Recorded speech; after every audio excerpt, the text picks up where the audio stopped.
ভাদ মাহৰ পহিলা দিন আৰু পহিলা দিনটোত দেখিবলৈ পোৱা গৈছে যে ৰাজ্যজুৰি ভিন্ন সত্ৰৰ নামঘৰসমূহত ইতিমধ্যে ব্যাপক প্ৰস্তুতি দেখিবলৈ পোৱা গৈছে। আৰু মই বৰ্তমান উপস্থিত আছো যি ঐতিহাসিক ঢেকীয়াখোৱা বৰনামঘৰ। ঐতিহাসিক ঢেকীয়াখোৱা বৰনামঘৰত পুৱাৰে পৰা এক আধ্যাত্মিক পৰিৱেশে বিৰাজ কৰিছে, যিহেতু ঐতিহাসিক ঢেকীয়াখোৱা বৰনামঘৰত যি 4 প্ৰসংগীয়া পালনাম, সেই পালনাম অনুষ্ঠিত হৈ আছে।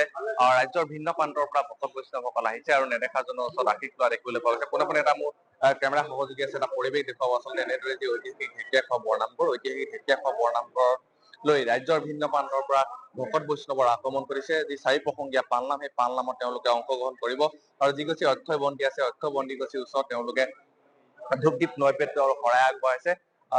পৰিয়ালৰ মংগল কামনা কৰিছে, ৰাজ্যৰ মংগল কামনাৰ্থে তেওঁলোকে নেদেখাজনৰ ওচৰত ভকত বৈষ্ণৱসকলে আশীৰ্বাদ গ্ৰহণ কৰা দেখিবলৈ পোৱা গৈছে। আমি যি পৰিৱেশ, যি আধ্যাত্মিক পৰিৱেশ, সেই পৰিৱেশৰ আমি অসম লাইভ 24 দৰ্শকসকল আমি যি পোনপটীয়া সম্প্ৰচাৰ, সেই পোনপটীয়া সম্প্ৰচাৰ দেখুৱাই আছো। আৰু খন্তেক সময়ৰ পাছতে যি ঐতিহাসিক ঢেকীয়াখোৱা বৰনামঘৰ, ঐতিহাসিক ঢেকীয়াখোৱা বৰনামঘৰত যি মাহজোৰা যি 4 প্ৰসংগীয়া পালনাম, সেই পালনাম অনুষ্ঠিত হ'ব আৰু সেই পালনামত অংশগ্ৰহণ কৰিবৰ বাবে ৰাজ্যৰ ভিন্ন প্ৰান্তৰ পৰা ভকত বৈষ্ণৱৰ আগমন ঘটা পৰিলক্ষিত হৈছে। নেদেখাজনৰ ওচৰত আশীষ লৈছে, পৰিয়ালৰ মংগল কামনা কৰিছে, ধূপ দ্বীপ নৈবেদ্য আগবঢ়াইছে। আধ্যাত্মিক পৰিৱেশে বিৰাজ কৰিছে আৰু খন্তেক সময়ৰ পাছতে যি ঐতিহাসিক ঢেকীয়াখোৱা বৰনামঘৰ, ঐতিহাসিক ঢেকীয়াখোৱা বৰনামঘৰ দ্বিতীয় বৈকুণ্ঠপুৰীলৈ পৰিণত হ'ব।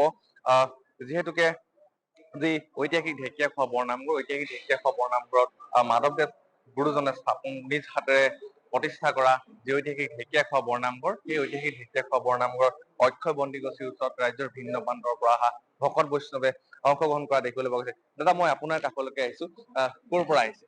মই চাৰিগাঁও ভাল। কি মই প্ৰায় আহিয়ে থাকো, প্ৰতি বছৰে ভাদ মাহত আহোৱেই। পিছত আহিলে বেছি ভিৰ হয় কাৰণে সোনকালে আহিছো। ধন্যবাদ জনাইছো। এনেদৰে আচলতে ৰাজ্যৰ ভিন্ন প্ৰান্তৰ পৰা ভকত বৈষ্ণৱৰ আগমন ঘটা পৰিলক্ষিত হৈছে আৰু খন্তেক সময়ৰ পাছতে যি 4 প্ৰসংগীয়া পালনাম, সেই পালনাম অনুষ্ঠিত হ'ব। হৰিনামৰ ধ্বনিৰে ঐতিহাসিক ঢেকীয়াখোৱা বৰনামঘৰ যি বাকৰি, সেই বাকৰি গুঞ্জৰিত হ'ব। আকাশ বতাহত কেৱল হৰিনামৰ ধ্বনিৰে মুখৰিত হ'ব। এনেদৰে ঐতিহাসিক ঢেকীয়াখোৱা বৰনামঘৰৰ যি পৰিৱেশ, সেই পৰিৱেশৰ আমি পোনপটীয়া যি পৰিৱেশ, সেই পৰিৱেশ দেখুৱাইছো। ঐতিহাসিক ঢেকীয়াখোৱা বৰনামঘৰ পৰিচালনা সমিতিৰ সভাপতি গৰাকী আছে, আমি পোনে পোনে তেওঁৰ হাতে কথা পাতিবলৈ যত্ন কৰিম। আজি পহিলা ভাদ, 4 প্ৰসংগীয়া যি পালনাম, সেই পালনাম অনুষ্ঠিত হ'ব আৰু সময়ৰ পাছতে ৰাজ্যৰ ভিন্ন প্ৰান্তৰ পৰা ভকত বৈষ্ণৱ আহিছে। কি ক'ব?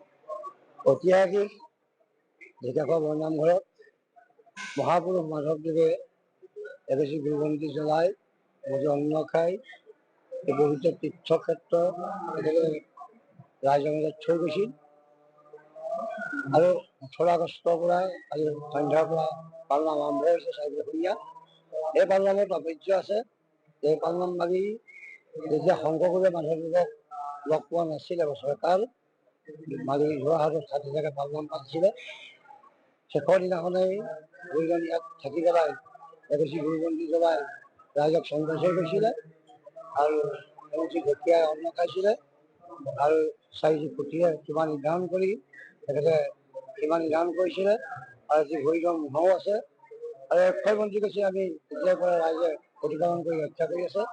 এই জাতি ধৰ্ম বৰ্ণ ভাষা নিৰ্বিশেষে লাখ লাখ ভক্ত বৈষ্ণৱক অসম, ভাৰতৰ বাহিৰৰ প্ৰবাসীসকলকো আশীৰ্বাদ প্ৰদান কৰি আছে। আৰু গুৰুজনৰ কলা কৃষ্টি সংস্কৃতি আমি ৰক্ষা কৰি পবিত্ৰ এই তীৰ্থক্ষেত্ৰত আধ্যাত্মিক দিশ ৰক্ষা কৰি উঠি অহা প্ৰজন্মকো আমি আগুৱাই অনা হৈছে। সেয়েহে এই পবিত্ৰ তীৰ্থক্ষেত্ৰলৈ আহক। আৰু এই সুযোগতে আমি অসম লাইভৰ যি স্বত্বাধিকাৰ CM দীপেন দাস ডাঙৰীয়াক আমি তেখেতকো আশীৰ্বাদ প্ৰদান কৰিছোঁ।